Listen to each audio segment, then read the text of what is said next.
Hello students, आप देख रहे हैं हमारा यूट्यूब चैनल JSS मैथमेटिक्स। पिछले लेक्चर में हमने पढ़ा था कि यदि हमारे पास इक्वल्स में समीकरण के इक्वल्स में साइन AX हो या कोस AX हो तो उसका PI कैसे निकालते हैं।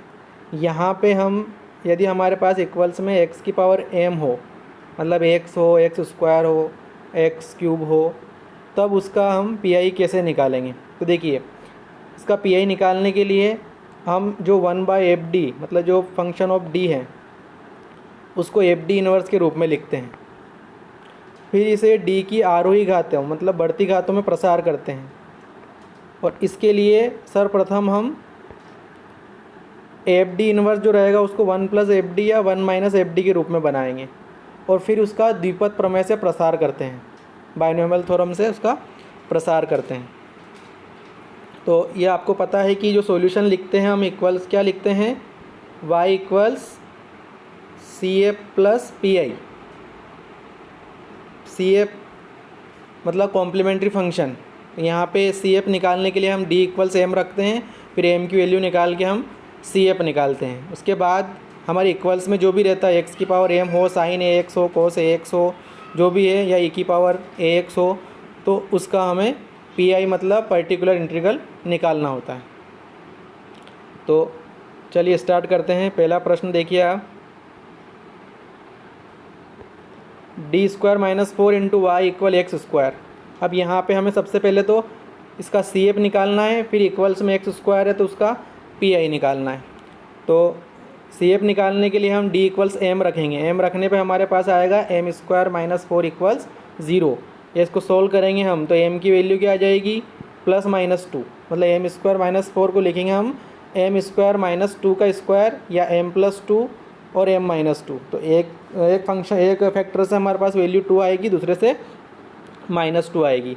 तो हमारे पास एक तो 2 हो जाएगी, एक -2 हो जाएगी, ये दो वैल्यू हो जाएगी। तो इसका CF कैसे निकालेंगे, हमारे पास यहाँ पे m की वैल्यू 2n-2 है, तो क्या हो जाएगा CF C1 e⁻²x + C2 e⁻²x, जहाँ पे C1 और C2 स्वेच्छ अचर हैं या आर्बिट्रेरी कांस्टेंट है। C1 e⁻²x + C2 e⁻²x, ये तो हो गया इसका CF। अब हमें यहाँ पे PI निकालना है। तो PI निकालने के लिए हमारे पास देखो इक्वल्स में x² है, तो PI हो जाएगा 1/d² - 4 × x²। अब यहाँ हमने देखा था अभी नोट में कि जो FD रहता है उसको 1-FD या 1+FD बना के हल करते हैं। तो यहाँ पे देखिए, यहाँ से हम कॉमन ले लेंगे -4 कॉमन लिया तो यहाँ बचेगा 1, ये 1 लिख दिया। फिर माइनस यहाँ पे d²/4 हो जाएगा और इंटू x²। तो अगली स्टेप में ये -1/4 बाहर ले लेंगे कॉमन, और जैसा कि मैंने बताया था आपको 1+FD इन्वर्स या 1-FD इन्वर्स, तो यहाँ पे इसको ऊपर ले जाएंगे तो 1 - d²/4 का इन्वर्स हो जाएगा। अब यहाँ पे हमें द्विपद प्रमेय से इसका प्रसार करना है। सूत्र होता है 1 - x इन्वर्स का, क्या हो जाएगा 1 + x + x² चलता जाएगा। तो यहाँ पे जो सूत्र होगा हमारे पास -1/4 1 + d²/4 प्लस ऐसे x² मतलब d²/4 का होल स्क्वायर हो जाएगा, ऐसे अनंत तक चलता रहेगा। इंटू कितना है हमारे पास x²। अब इस x² का इंटू यहाँ पे 1 में करेंगे तो x² आ जाएगा। फिर d²/4, d² मतलब 2 बार अवकलन करना है, तो x² का 2 बार अवकलन करेंगे तो पहले यहाँ पे एक बार करेंगे तो x² का 2x हो जाएगा, फिर दूसरी बार करेंगे तो 2x का कितना हो जाएगा, 2 हो जाएगा, और ऊपर 2 और अपॉन में 4 होगा। 2/4 मतलब क्या बचेगा 1/2। अब 1/2 आया, और अगली बार वापस हम अगला फंक्शन यहाँ पे देखेंगे तो d²/4 का होल स्क्वायर करेंगे तो d की पावर 4 हो जाएगी। और चूँकि यहाँ पे फंक्शन हमारे पास x² है तो उसका अगर तीसरी बार हम यहाँ पे अवकलन करते हैं तो वो 0 हो जाएगा, तो आगे के पद लिखने की ज़रूरत नहीं है हमें। यहाँ पे क्या बचा है, केवल हमारे पास x - 1/4 x² + 1/2, या इसको हम, ये हमारा क्या हो जाएगा PI। अब मैंने बताया था आपको कि जो हल होगा अभीष्ट हल y इक्वल CF + PI, ये पूरा लिखना है आपको। CF अभी निकाला हमने, क्या है C1 e⁻²x + C2 e⁻²x, और पी आई क्या है, -1/4 एक्स स्क्वायर प्लस 1/2। तो ये लास्ट में हम लिख देंगे, दोनों मिला के लिख देना। तो y इक्वल्स करके आप c1 e की power 2x plus c2 e की power -2x -1/4 x square plus 1/2, ये आपका आंसर हो जाएगा। देखिए नेक्स्ट क्वेश्चन है हमारे पास d² - 5d plus 6 into y equals x. तो यहाँ पे हम ऐसे क्वेश्चन पहले कर चुके हैं। CF निकालने के लिए m² - 5m प्लस 6 मतलब d इक्वल्स m रखेंगे।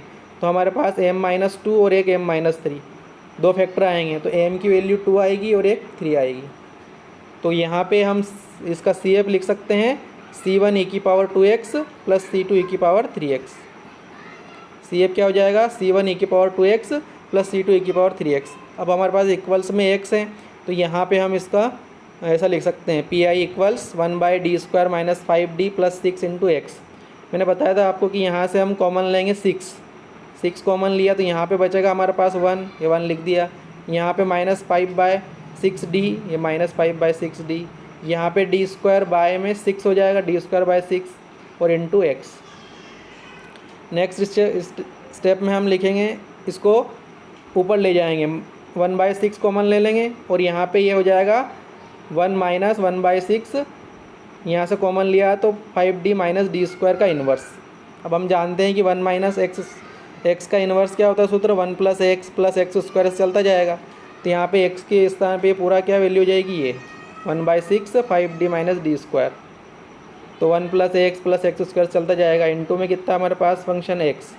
अब देखो x का अंदर इंटू करेंगे 1 में तो x हो जाएगा, फिर यहाँ पे इंटू करेंगे तो d में, तो d यहाँ पे d मतलब एक बार अवकलन, तो d का कितना हो जाएगा, सॉरी x का कितना हो जाएगा 1, तो यहाँ बचेगा 5/6 और d² में तो ये क्या हो जाएगा 0 हो जाएगा, क्योंकि x है तो दूसरी बार अवकलन करेंगे तो 0 हो जाएगा। तो केवल क्या बचेगा x + 5/6।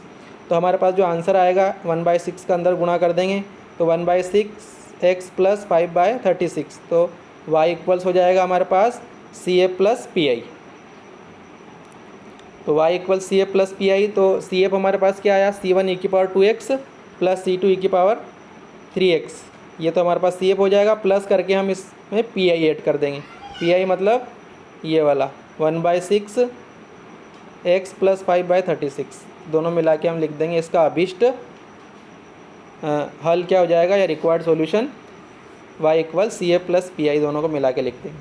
तो ये क्वेश्चन आप करना, और अगर समझ में नहीं आते हैं आपको तो कमेंट करके बताइएगा। और ये देखिए आपके जो होमवर्क में क्वेश्चन है, आप इनको हल करना। d³ - 3d² + 2d into Y equal x², ये भी इसी टाइप का क्वेश्चन है। फिर ये क्वेश्चन नंबर 4 इक्वल्स में 1 + x²। फिर नेक्स्ट है क्वेश्चन नंबर 5, ये भी इसी टाइप का है, इक्वल्स में x² है। क्वेश्चन नंबर 6 देखिए x + sin x। अब यहाँ दो फंक्शन हो गए, x के लिए हम अभी हल करा वैसे हल करेंगे, sin x का मैंने बताया था पिछले लेक्चर में, उसको आप देख सकते हैं हमारी प्लेलिस्ट में जाके। तो दोनों को मिला के यहाँ पे हल करना है।